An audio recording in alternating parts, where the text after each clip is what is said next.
Well, we're working on a 2005 Dodge Dakota quad cab and trying to replace an O2 sensor. It's the 2/1 on the passenger side.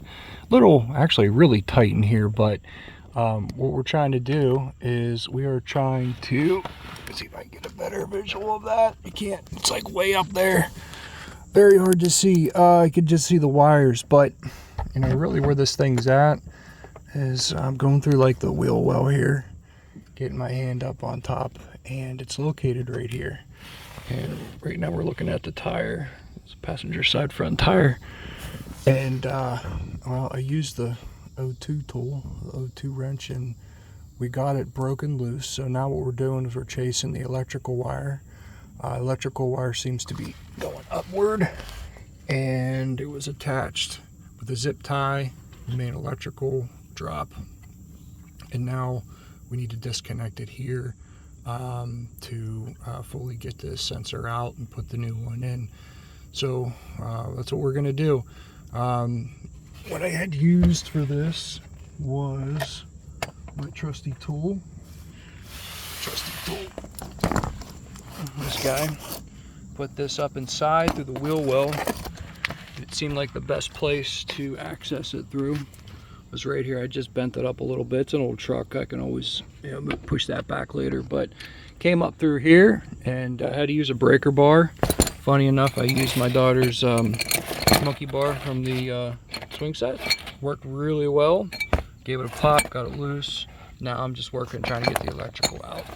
And once we do that, we should be able to shimmy that sensor out, and then we should be able to replace it hopefully and fix the issue. So what we're gonna do here is take a look.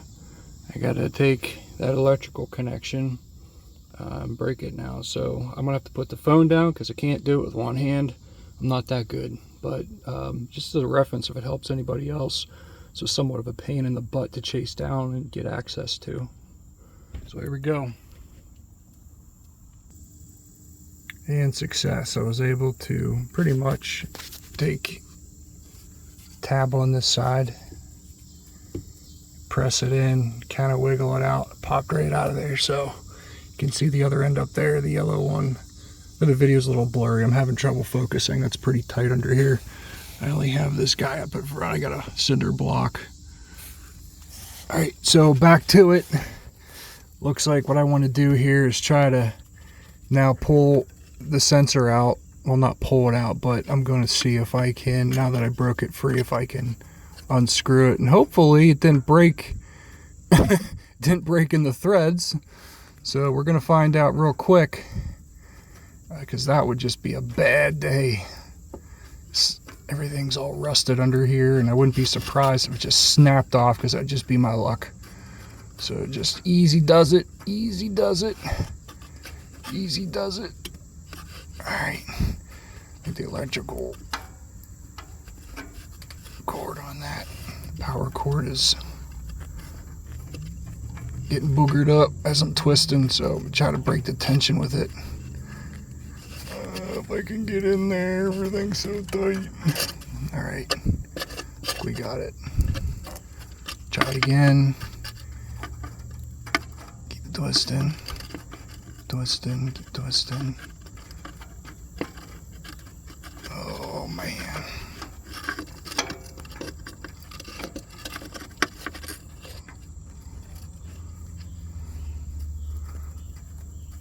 Keep twisting.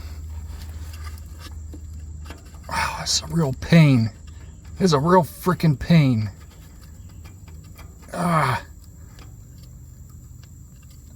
I'm not a mechanic, by the way. I'm like your weekend warrior mechanic.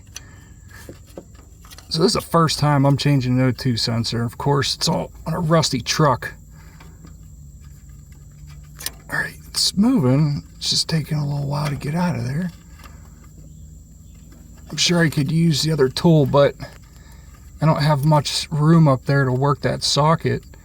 Although, I could probably put, it's almost out, but I just thought maybe if I do put this socket and use this and kind of just turn it. Let me see if this does any justice if I can even get it in there, I'll probably set myself up for more problems. I can't even, it's almost out. I'm just gonna keep working it by hand, but I'm sure if I had the time and the patience, I could probably get that socket up in there. I feel like there's only a few more turns left here, not much to go. At least I'd be surprised. Okay, so we're spinning. We're spinning. You know, the fun part is I can try to align the new one back up in that threaded hole. You know, the magic to this is just managing the damn cord.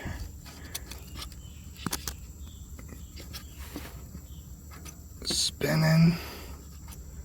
We're spinning. Wow, my elbow and forearm are burning right just because they're such an awkward angle.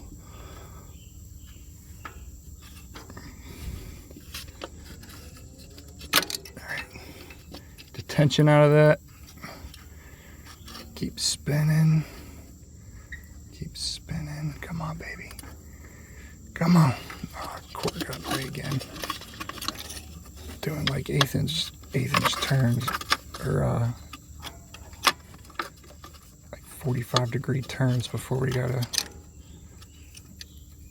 an eighth of a way, an eighth of a turn, an eighth of an inch. Sitting here looking at this O2 sensor too long.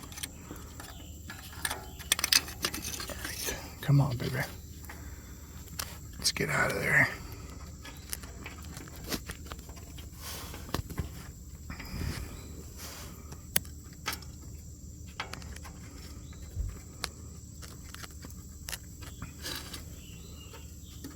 Oh, it's so close. I can feel it with my bones. Come on. It's just mucking with me now. It thinks it's gonna have a field day while we're here. Come on.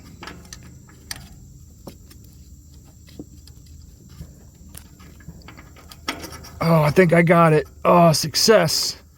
Please don't be stripped, broke, snapped, whatever you want to do. Got it. All right. So that is my O2 sensor that was registering high constantly. Don't know why, but let's see if we can fix it. So I heard that these are specific to locations.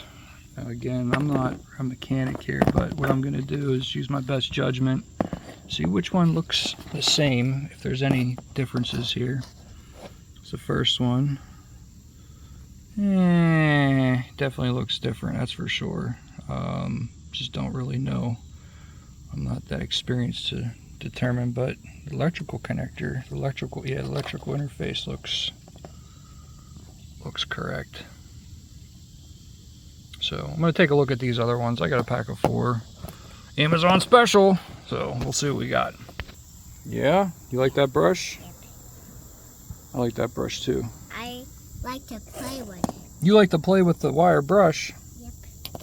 Okay, so here's what we got. It looks like all of these sensors look exactly alike. So I'm just gonna take my chances, and actually they're not labeled. I don't see any labeling on these guys. Part of your truck. It is. It's pieces and parts of my truck. So I'm just gonna pick one and see what happens. So I'm gonna have to turn it off because I'm sure that I'm not gonna be able to do this with one hand. Maybe I can, but we'll see.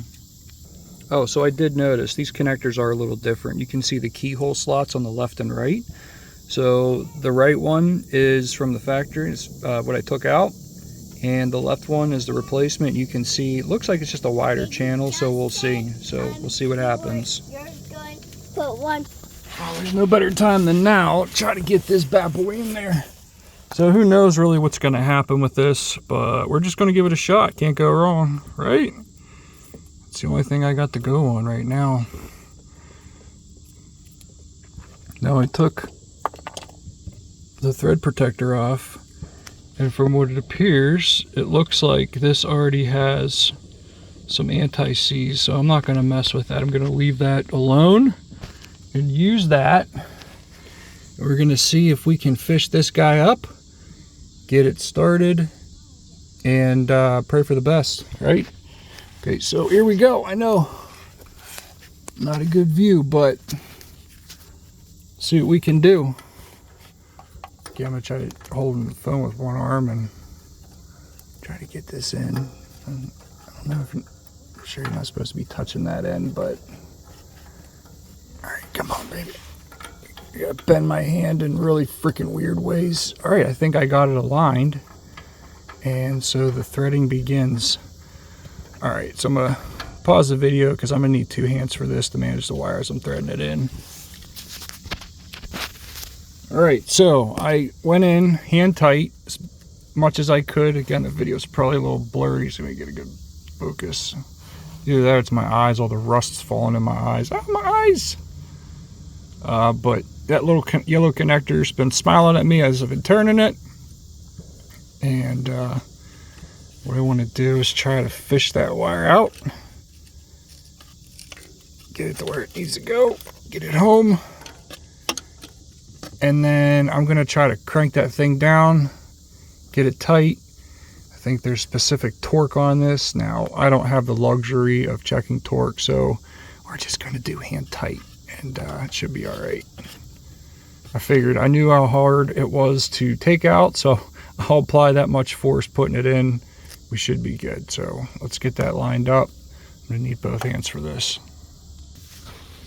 All right, so the tool is up there. It's around the sensor. All I'm doing now is I'm trying to align it in such a way that I can get a bite and then torque it down. So hopefully it'll work. That's not good, so I want to go this way. All right, you can see the tool up there. It's a little blurry, but try to get a good purchase on this. Get it aligned. I just really hope that tool doesn't come flying down, smack me in the face. Oh shoot, wrong way. I gotta go that way. Trying to adjust it, but not. Is that gonna work for me? Probably not. Feeling it's just in a bad spot. No, because it's lined up here, which I think is going to be in the way. I'm gonna have to turn it one more. It's gonna have to go right here, right there. So you can kind of see the tool right there. I'm gonna have to try to get my ratchet extension on that and then tighten it up. So let's see. So we just torqued that bad boy down. I am under the impression and belief that it is tight. And now I just got to get this tool dislodged. Woo! Let's keep that. Fall on my face. Get a black eye. I'll be able to see. So just trying to dislodge it now, which I think I did. Ooh, easy does it. Easy does it. Oh, almost lost it. Almost lost it. All right, I think I got it. So cool. Open that tiny compartment. That must be a snake or something up there. Nah, just kidding. That's the firewall. All right, I think I'm getting eaten by mosquitoes now too. Ooh, I don't like rust.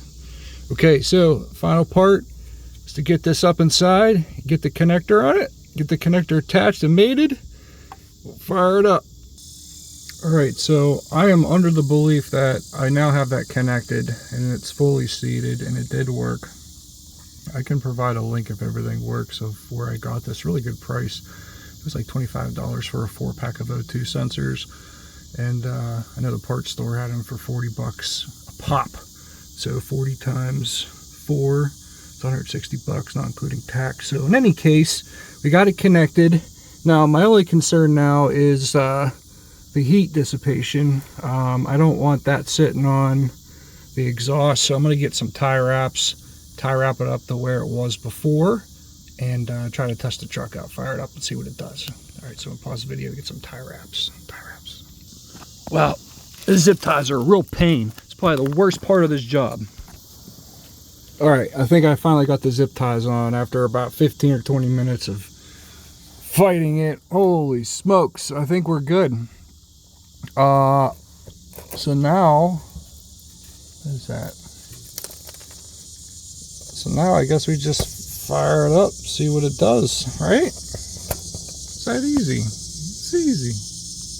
I didn't capture this, but before I got started, I had disconnected the negative off the battery. It's just good practice. Try to blow something up or short something out. So put that back on. And only 12 volts. Should be good. Tighten it down.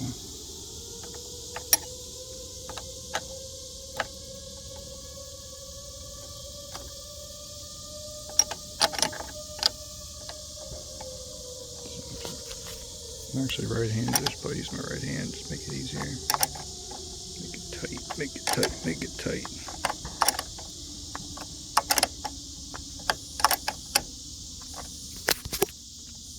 Alright, I think that's on there pretty good. So they do say, they recommend changing both the upstreams or both the downstreams when you change one. I don't have that luxury, so let's see what we got. Alright, please don't blow up, please don't blow up. So before we had an engine light on, I actually don't see an engine light right now, which is awesome. Looks like it worked.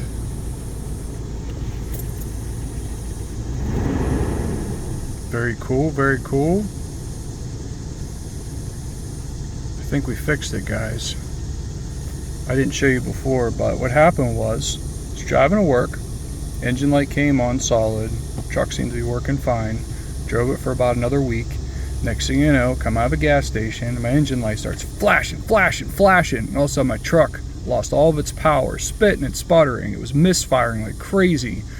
I limped it home, it kept stalling out, finally got in the driveway, and I said, I'm leaving it here because if it's misfiring, I don't want to damage my cat, and didn't want to put fuel in there, didn't want to cause a fire situation, so pulled it off. That's normal, that usually comes on, that's been with the truck. So, but yeah, normally this comes on, truck runs like shit, pardon my language, but it runs like garbage.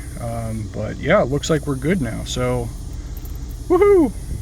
I'll have to I'll share the link for any other 2005 Dodge Dakota owner. Well, that was fun. It sucked.